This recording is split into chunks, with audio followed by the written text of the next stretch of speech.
Hi there, this is Teri from stampingmagic.com. Welcome back to my channel. Today's project is this really pretty card. I used some of the papers from the All My Love Designer Series paper pack, and I also used the Butterfly Gala stamp set and coordinating punch. So let's get started. The first thing you need to do is decide how wide you want the gap on the front of the card. Now obviously this is determined by the size of the sentiment that you want to stamp in there. So I measured my sentiment, and it measures, allowing for a little border on the top and the bottom, 2.7 centimeters, which is just over 1 inch. Now on my card, underneath the Designer Series paper, I have a white mat, and this is just a standard size. Now you want to cut your paper to the same width as this mat, but you want to cut it 2.7 centimeters shorter, or just over 1 inch shorter, to allow for that gap. Now to create the gap, all you need to do is decide how far down on your card you wanted it to start, and I decided on 2.5 centimeters, or approximately 1 inch. So I marked down from the top right 2.5 centimeters, and then up on the bottom left 2.5 centimeters, and I marked using a pencil. Now all we're going to do is cut between these two marks to separate the two halves and create the gap. Now I prefer using a guillotine, but of course you can use your trimmer to do this. So I'm lining up those pencil marks with the edge of my guillotine and just cutting them into two. I'm now going to erase the pencil marks, and then I'm going to attach the paper to the white mat, just using a little temporary adhesive. And the reason I'm doing this is because when I stamp the sentiment, if I mess it up, then I haven't wasted the paper. I can just peel the paper off and apply it to another mat and try again.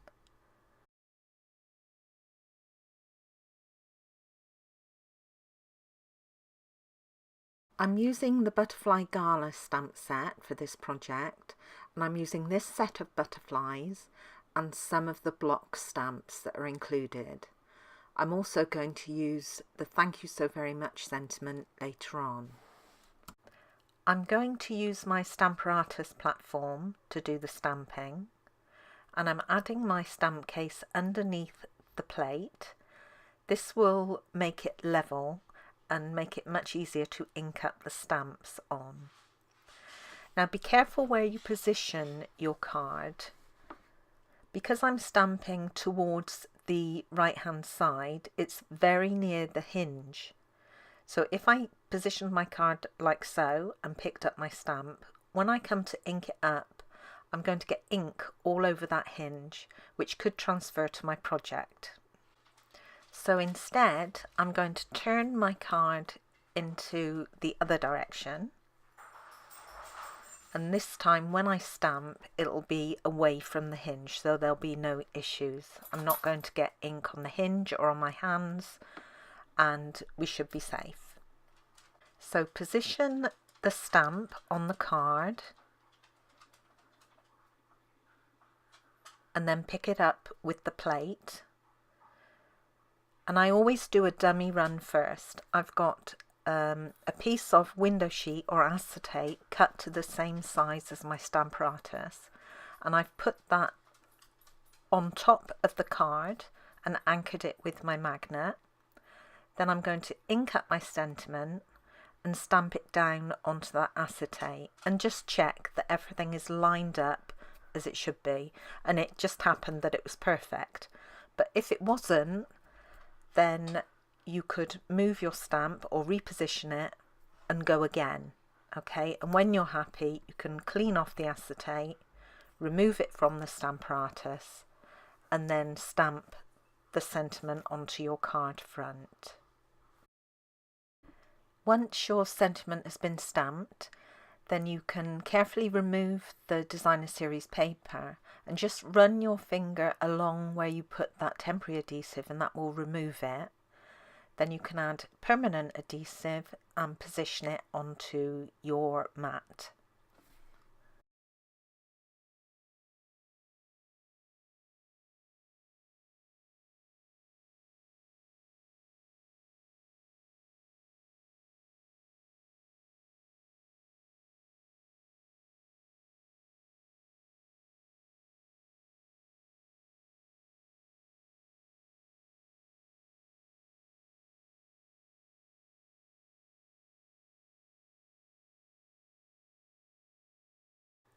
I can now put the rest of this card together.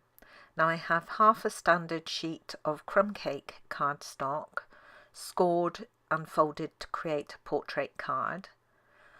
And then I have a lovely lipstick mat that I'm going to place underneath my decorative panel.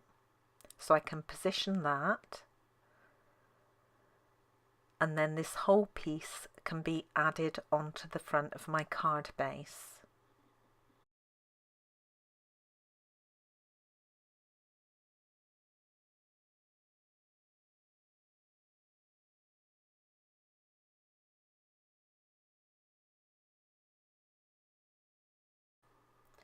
For the inside of the card, I have another white mat.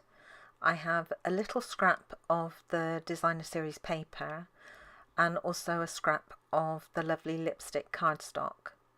So I'm adding the paper to the cardstock just so there's a border showing on the top, and then I'm going to trim this down. And this is going to be added to the bottom of that white mat. I always like to decorate the inside of my cards. Usually it's just by adding a little piece of designer series paper, although sometimes I do stamp inside too. Then you can add this to the inside of the card.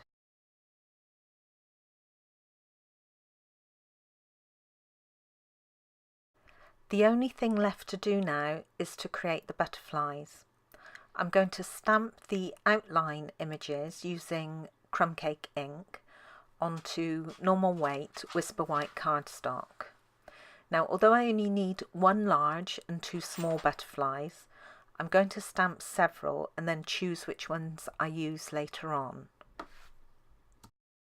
Next, I'm going to use the solid stamps and soft seafoam ink, and I'm going to fill in the butterflies.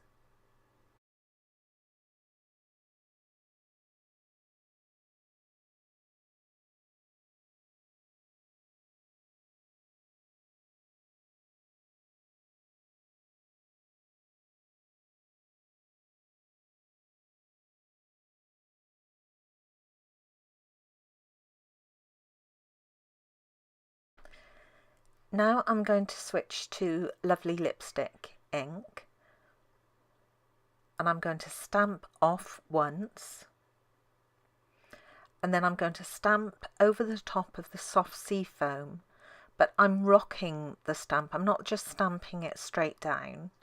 I'm sort of rocking the stamp, or rolling it if you like, onto the cardstock, just so the ink transfers around the edges of the wings. Obviously I don't want to cover up everything. This is why I stamped multiples, because you can never guarantee what the result is that you're going to get in the end. So stamp more than you need and then choose which ones you want to use. So again, I've stamped off once, and then I'm just rocking and rolling that stamp on the cardstock just to make sure that I don't cover the whole of the image. I just want the edges really.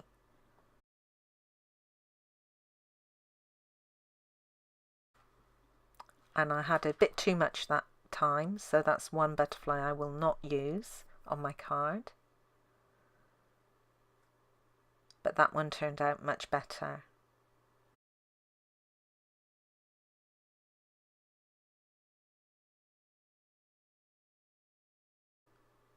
And now I'm going to do a similar thing to with the little butterfly. I'm trying not to stamp it down flat. I'm trying to rock it and roll it just so the edges are covered in the lovely lipstick.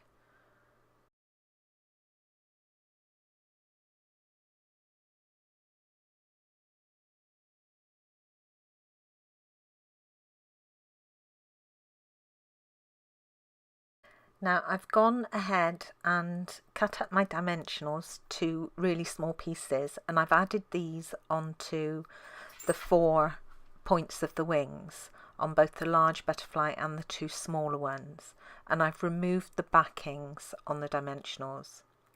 Now I'm going to carefully fold the wings back, and this leaves the body section nice and flat, and that's where I'm going to add my wet adhesive.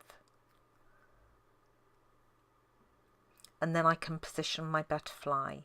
So I'm going to position the body part first of all, and just hold that till the glue takes, and then press the wings down.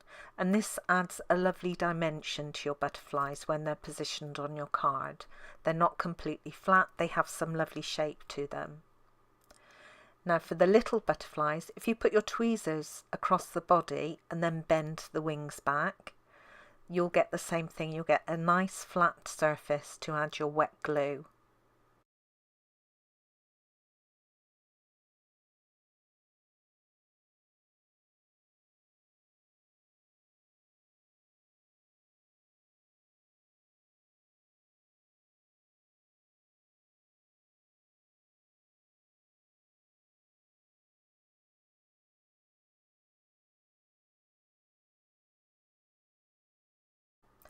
To finish off, I'm going to add some of our basic pearls to the bodies of the butterflies.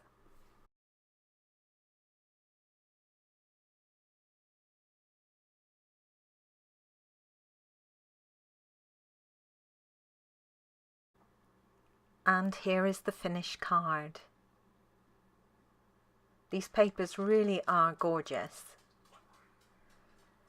And here's my original one. And then I have a couple more. One more using the All My Love papers. And then I tried another one using some of the Gingham Gala papers. And this is in Grapefruit Grove, a colour which I really don't like at all, but I love this card. Thank you for joining me today. I hope you enjoyed this project. If you did, please give it a thumbs up and don't forget to subscribe and hit that notifications bell so you don't miss out on any future videos. Bye for now.